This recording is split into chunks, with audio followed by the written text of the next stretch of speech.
quick episode recap. The nation of Destinia is prepared for all-out war with the demons, sending off their troops and summoned heroes to the shores of the demonic continent. Understanding that this is a trap set by Toma to destroy all life, Yuhi and the others try their best to minimize any casualties on each side. The plan gets interrupted when Melowar, a subordinate of Toma, appears in front of them. She's brought along the corrupted magic knights and her own monsters to cause havoc on the battlefield, and the party does its best to swiftly defeat them all. Frustrated, she summons her strongest beast, a chimera, and fuses with it, bombarding them constantly with magic, exhausting them. Just when they start to lose hope, unlikely help comes in the form of a mind-controlled Eliza, who manages to shake off her brainwashing and land a finishing blow on her. They want to take a break, but another of Toma's subordinates appears, and Yuhi steps up, ready to prove herself to the others.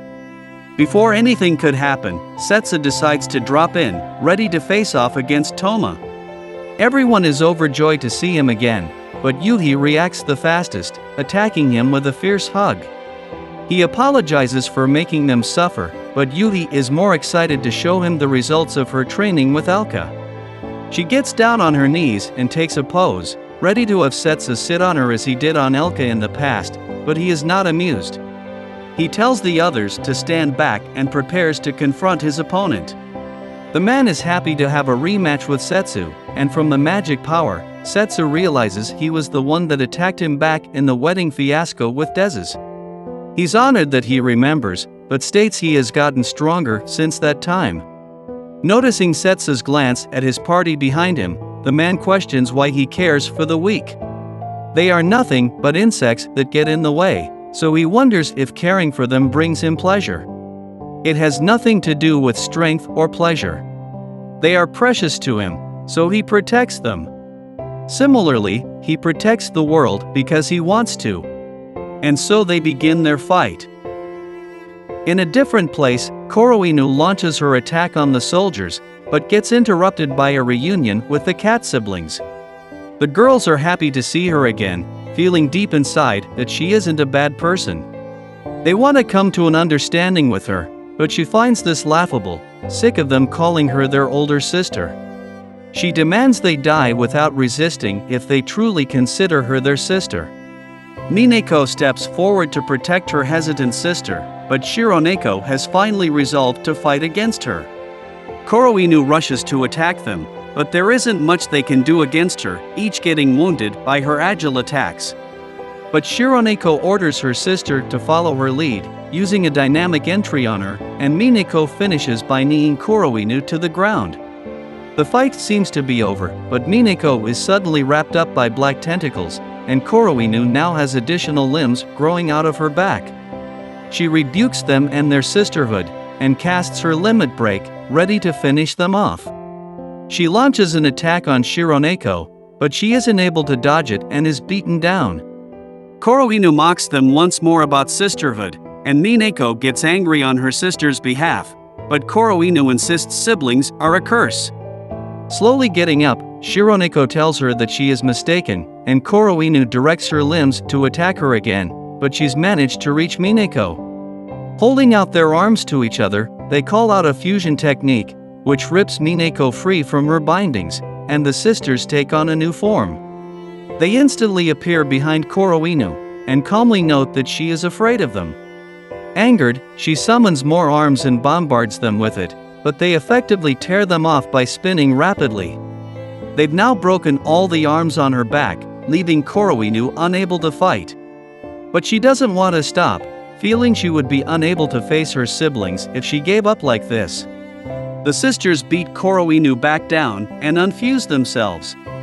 Shironeko wonders if she also had siblings, but Koroinu doesn't clarify as she sheds a tear, and is left unconscious as the limbs of her sisters seemingly wrap around to comfort her. At a different location, soldiers gather to fight a single enemy. He introduces himself as Verdos, dressed like a drag queen, and tells them their efforts are not enough. He wishes they'd stab him harder and give him some pleasure, and Roa appears to throw him back. The demons recognize her, and she informs them that she is part of the reinforcements sent to assist them. Verdos is surprised to know she is the Beast King's daughter, but her strength still isn't enough. She notes that his body is as hard as iron and assumes his body isn't normal, and he commends her accurate observation. Through excruciating torturous experiments since young, his iron body is the product that came from it. He was saved by Toma in the end, so he feels that it worked out, but this angers Roa, as Toma is unreasonably trying to destroy the world because of his delusions. Verdos sees nothing wrong with this, as it's the privilege of the strong to enforce their will. In the same manner, Ruga was a tool for the strong, and his mention of him riles Roa into charging at him once more. She declares that for messing with the pride of the beastmen, she will crush him. No matter what his body is made of, she will just keep pounding it till it breaks. Finally getting serious, Verdos releases his attack. His power allows him to freely control his body into metallic particles, and shape them to his liking. He propels his balls of steel into Roa, rapidly attacking her and leaving her critically injured. He's saddened she's already broken, and tells her that pride is meaningless before turning around to leave, but she's not finished just yet. She corrects him that pride in protecting what's important matters, and she's willing to risk her life for it, going Super Saiyan. She charges at him once more, ignoring the balls that pelt against her. Verdos recalls that those of the Beast King's bloodline, moments before their death, would burn their lives to take their enemies down with them. He hardens his body further, but her fists begin to break it down. In response, he pierces through her with many rods, but it isn't enough to finish her, and she quickly lands a fatal blow on him, before succumbing to her injuries. Verdos makes his way over to her, and casts healing magic, allowing her to survive. He was moved by her foolish pride, so he wanted her to live on. Realizing that Verdos isn't evil, Roa states she'll also carry his pride with her. Setsu is the last one still fighting now. The man traps him with one of his techniques, but it's useless against him. He tells the man to give up and call Toma over instead, but the man isn't done just yet and releases his limit. Now covered in armor, he clashes once more with Setsu, but Setsu cannot damage him. The shadow armor absorbs all energy, rendering his attacks useless. In response, he gathers his power, sending a single slash to the man, who barely manages to deflect it at the cost of his armor and sword. Setsu tells the man to give up, but he and the others were created to fight. If he loses, he will have no purpose. Their only salvation is to resist until their last moments, so Setsu angrily obliges and finishes him off, and the man gives his thanks for the opportunity to fight him.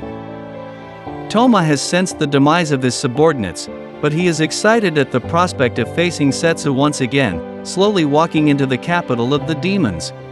He has revealed his location to Setsu, and they prepare to face off one last time,